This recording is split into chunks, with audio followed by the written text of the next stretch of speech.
Assalamualaikum warahmatullahi wabarakatuh. Terima kasih Pak Wamen sama Pak Menak presentasinya. Saya ada sedikit paparan yang izinkan saya memaparkan beberapa inisiatif kita yang telah kita lakukan dari sisi keuangan dan non-keuangan di bidang pendidikan. Di masa krisis ini, di pandemi, pemerintah ditantang untuk hadir di masyarakat yang secara berkesamaan mengalami krisis kesehatan, krisis ekonomi, dan juga krisis pembelajaran. Jadi, Kemendikbud bekerja pagi, siang, malam untuk menemukan jawaban dari tantangan masyarakat atas semua kesulitan yang terjadi. Berikut. Kami mulai bergerak pada saat kami melakukan berbagai macam efisiensi di dalam kementerian kita dan juga memperjuangkan berbagai macam anggaran. Yang pertama kita lakukan adalah kita merelaksasi penggunaan dana BOS agar semua kepala sekolah bisa menggunakannya untuk membantu para guru honorer dan mempersiapkan apapun kebutuhan PJJ. Bahkan untuk yang mulai sekolah tatap muka bisa juga digunakan. Jadi itu yang pertama. Karena ini Hari Guru Nasional, saya akan berfokus pertama kepada hal-hal yang berdampak kepada guru-guru kita. Jadi selamat Hari Guru Nasional.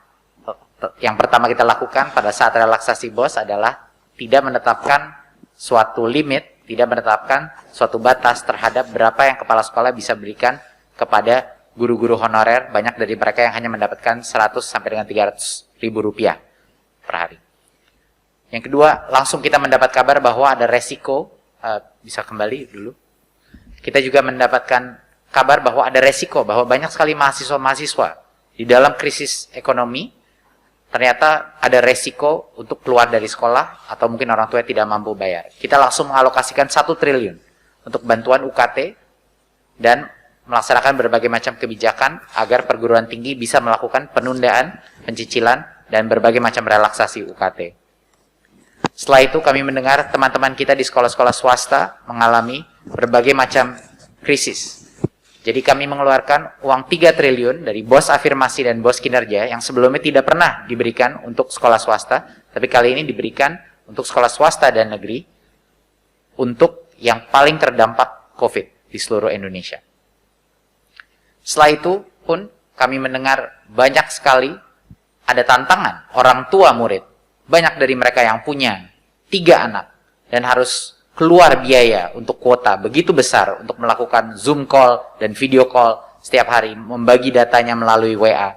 Dan dari situlah kita langsung berjuang melalui dana BUN yang akan kita diskusikan hari ini, 7 triliun untuk bantuan kuota. Tetapi kembali lagi ke guru, itu buat guru, dosen, dan juga anak-anak kita, murid-murid kita dan mahasiswa, semuanya mendapatkan. Dan kami juga amankan 1,5 triliun untuk mengakselerasi tunjangan profesi para guru-guru kita di saat yang sama. Dan yang terakhir yang kita lakukan adalah berjuang untuk para guru-guru non-PNS, guru-guru honorer kita yang sekarang mengalami krisis baik dari sisi adaptasi PJJ tapi juga krisis ekonomi. Dan mereka kami anggarkan 3,6 triliun untuk memberikan 2 juta tenaga pendidik non-PNS, guru non-PNS di swasta dan di negeri, uang sebesar 1,8 juta. Masing-masing mendapat 1,8 juta yang sekarang sedang dilaksanakan di berbagai macam daerah. Ini adalah hal-hal yang berhubungan dengan perjuangan anggaran dan efisiensi yang dilakukan Kemendikbud. Ini belum kita berbicara berbagai macam materi untuk membantu guru-guru kita. Seperti menyediakan kurikulum darurat agar tuntutan kejar tayang kurikulum bisa disederhanakan bagi guru-guru kita yang beradaptasi di masa PJJ ini. Ada berbagai modul-modul offline yang kita siapkan juga, khususnya untuk SD dan PAUD yang paling sulit melakukan PJJ. Dan untuk teman-teman kita yang tidak, yang sangat sulit mengakses internet di daerah terpencil, modul-modul inilah yang akan bisa membantu. Dan juga jangan lupa program belajar dari TVRI, itu salah satu inovasi yang kita lakukan. Dan selama ini kita tidak buang-buang waktu, selama ini webinar dan pelatihan guru, mulai dari program guru penggerak sampai dengan berbagai macam pembekalan guru dilakukan secara online.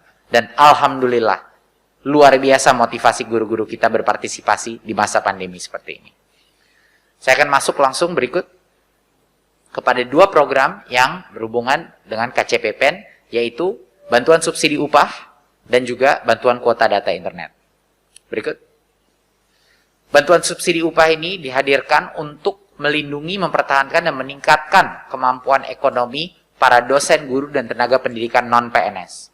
Ya, ini adalah untuk menjawab bahwa Kementerian Pendidikan dan Kebudayaan bukan Kementerian Pendidikan dan Kebudayaan untuk sekolah negeri dan guru PNS. Kita adalah Kementerian Pendidikan dan Kebudayaan untuk Republik Indonesia.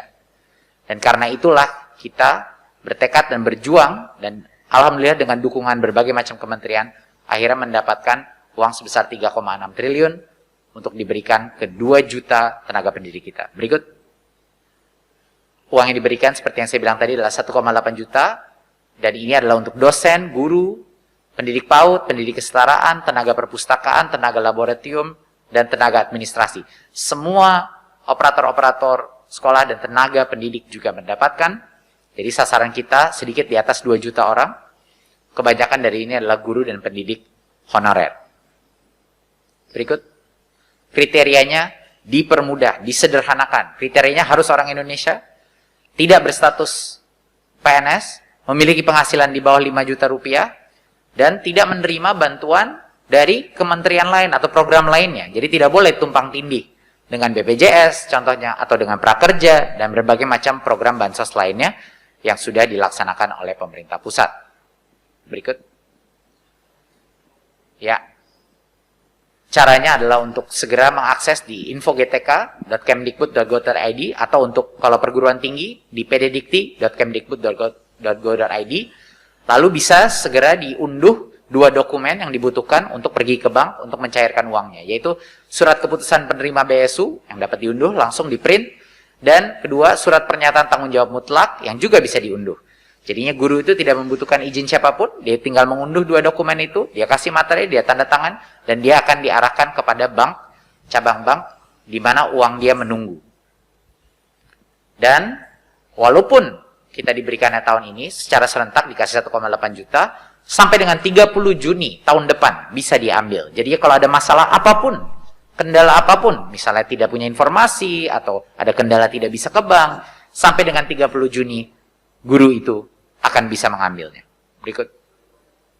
Untuk bantuan kuota data internet, selanjutnya sebanyak 35,5 juta siswa, guru, mahasiswa, dan dosen di seluruh Indonesia sudah menerima bantuan kuota data internet.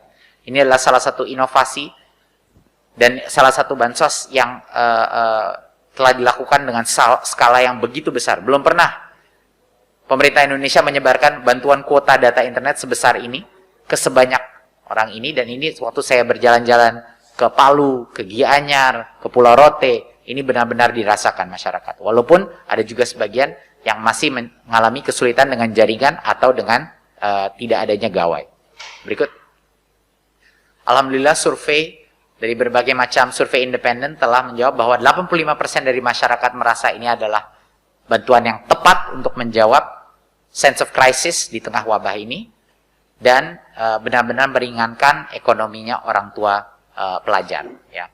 Terutama untuk video conference call dan kirim-kirim dokumen. Kalau orang tua tahu, banyak di sini kalau yang punya anak, kirim-kirim dokumen lewat WA, itu juga sangat mengambil data. Tapi yang terutama video con yang mengambil data. Dan karena itu masuk dalam kuota belajar, itu sangat membantu. Berikut.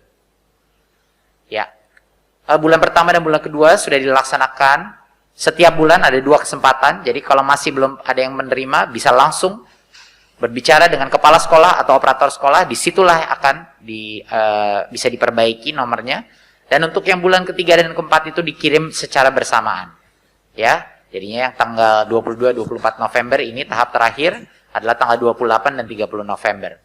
Dan itu akan berlaku selama 75 hari setelah diterima oleh nomor ponselnya. Jadi tidak perlu khawatir bahwa 2 bulan terakhir itu dikirim sekaligus dan tidak akan hangus sampai dengan 75 hari terhitung dari menerima. Berikut. Sekian dari saya. Sekali lagi saya mau ucapkan selamat Hari Guru bagi seluruh guru-guru se-Indonesia. Semoga dengan semua program-program ini kita bisa membuat guru-guru kita, sekolah-sekolah kita, orang tua kita, dan murid-murid kita sadar bahwa pemerintah hadir di tengah krisis ini. Terima kasih. Wassalamualaikum warahmatullahi wabarakatuh.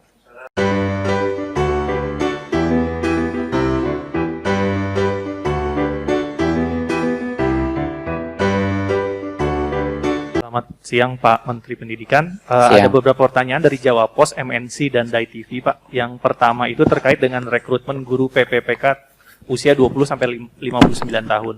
Kemudian bagaimana nasib guru-guru senior yang utamanya berada di wilayah 3T, karena pasti akan kalah dengan guru-guru yang muda. Terus yang kedua, juru bicara pemerintah kemarin menyampaikan bahwa bed occupancy ratio di rumah sakit sudah semakin kritis. Dengan diizinkannya pembelajaran tatap muka, bagaimana pemerintah menjamin tidak akan muncul klaster sekolah? Kemudian bagaimana respon kesiapan Pemda untuk menyelenggarakan pembelajaran tatap muka, dan apabila sudah ada, daerah mana saja yang sudah siap untuk melaksanakan program tersebut dan mana daerah yang belum siap? Kemudian yang terakhir, alokasi anggaran PEN untuk pendidikan sepanjang 2021 nanti apa bisa dijelaskan? Itu aja Pak. Terima kasih. Untuk yang pertama saya jawab dulu. Mengenai yang seleksi massal tahun depan, mengenai guru-guru honorer yang kalau lulus akan bisa menjadi P3K. Ini saya sering sekali mendengar berbagai macam hal mengenai, Pak, tolong prioritaskan yang ini dulu, grup yang lama atau yang sudah lama. Ini harus saya jelaskan sekaligus. Di tahun 2020 tidak akan ada 2021 tidak akan ada keterbatasan kapasitas untuk mengambil tes itu, karena tes itu akan online, diadakan di infrastruktur AKM kita. Jadinya semua guru honorer tersebut akan bisa mau asal sesuai dengan kriterianya. Jadi yang umur di atas 35 itu kan peraturan untuk PNS, tapi ini P3K. Jadi mereka juga boleh ikut, ya. Baik negeri maupun swasta boleh mengikuti tes seleksi itu. Jadinya sudah tidak ada lagi prioritasi. Maksudnya siapa yang duluan udah nggak valid lagi argumen itu. Semuanya boleh mengambil tes, yang lulus tes tersebut akan menjadi P3K. Jadi harap dijelaskan. Saya juga dengar di berbagai macam komen saya di sosmed, Pak tolong dong dahulukan yang ini. Nah ini makanya saya harus merubah lagi pola pikirnya. Sudah tidak ada dahuluan lagi. Semuanya bisa mengambil di 2021. Dan bahkan bukan cuma sekali, mereka bisa mengambil totalnya, bisa sampai dengan 3 kali mengambil. Jadi kalau gagal, dia bisa mencoba lagi dan mencoba lagi. Dan disediakan pembelajaran online-nya pun. Jadi bagi yang mungkin tidak masih belum mempunyai pengetahuan atau kompetensi untuk lulus, dia bisa belajar karena kita memberikan pembelajaran online secara mandiri, di mana dia bisa mengasah kemampuannya agar kemungkinan dia lulus seleksi tersebut lebih tinggi. Tetapi tolong diingat lagi masyarakat, ini bukan pengangkatan 1 juta guru menjadi P3K. Ini adalah seleksi massal. Yang akan diangkat menjadi P3K adalah berapa yang lulus dari itu. Kalau yang lulus cuma 100.000, ya 100.000 yang jadi tahun 2021. Kalau yang lulus 500.000, ya 500.000 yang akan diangkat jadi P3K. Jadi mohon teman-teman media mengerti bahwa harus lulus seleksi. Kemendikbud tidak akan mengendorkan standar untuk menjadi guru P3K. Itu adalah suatu standar tes seleksi yang harus kita pertahankan untuk kebaikan anak-anak kita. Jangan lupa, kesejahteraan guru yang layak mendapatkan itu pentingnya luar biasa. Sama pentingnya adalah kualitas dan mutu guru bagi anak-anak kita. Setuju? Oke, terima kasih. Poin yang kedua. Poin yang kedua adalah mengenai SKB 4 Menteri yang kemarin. Ya, ini juga harus diklarifikasi. Yang pertama harus diingat bahwa keputusan untuk membuka suatu sekolah harus mendapat keputusan bukan hanya Pemda, tapi kepala sekolah dan komite sekolah. Komite sekolah adalah perwakilan orang tua di dalam sekolah. Jadinya kuncinya ada di orang tua. Dimana kalau komite sekolah tidak membolehkan itu sekolah buka, sekolah itu tidak diperkenankan untuk buka. Tapi ini diberikan haknya kembali untuk Pemda menentukan mau sekolah-sekolah mana yang boleh apa tidak. Alasan kita melakukan ini adalah berbagai macam permintaan dari pemerintah daerah bahwa sebenarnya alokasi per kabupaten itu sangat terlalu besar. Sehingga mereka mungkin punya desa-desa, kecamatan-kecamatan atau kelurahan-kelurahan yang menurut mereka aman dan sangat sulit melakukan PJJ, yang menurut mereka sudah mulai bisa melakukan tatap muka. Yang pertama.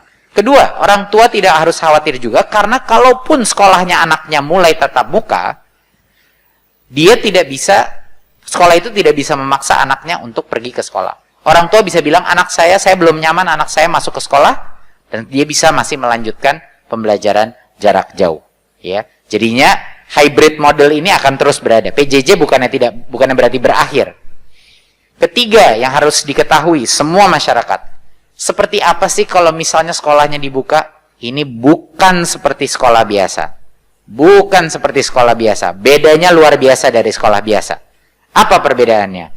Hanya boleh 50% dari kapasitas, artinya 18 anak di dalam per kelas maksimal, biasanya kan 36.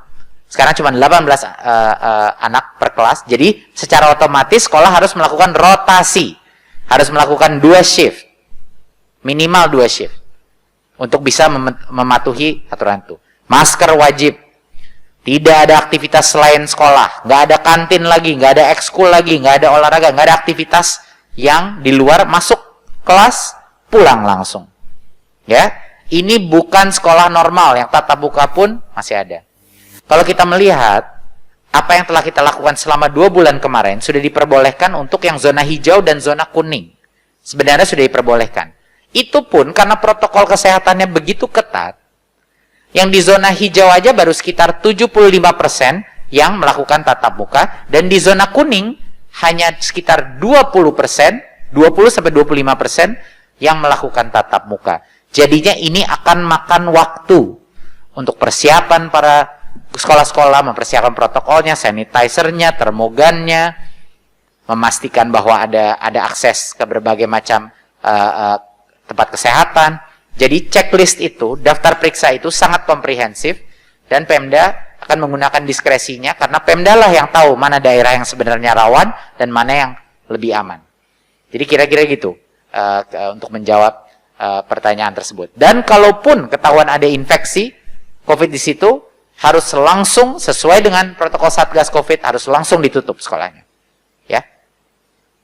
Dan pertanyaan yang ketiga, sekarang ini mengenai 2021, KCPPN dan juga Kemendikbud sedang mengkaji. Seperti yang Pak Budi tadi bilang, kita sedang mengkaji, dan kami sedang saat ini belum kami tentukan, ya, tapi sedang dalam proses pengkajian, dan dalam waktu singkat pasti akan ada jawabannya apakah program-program ini akan berlanjut di tahun 2021 apa tidak. Saya rasa sekian dari saya, semoga terjawab. Terima kasih. Cukup, terima kasih.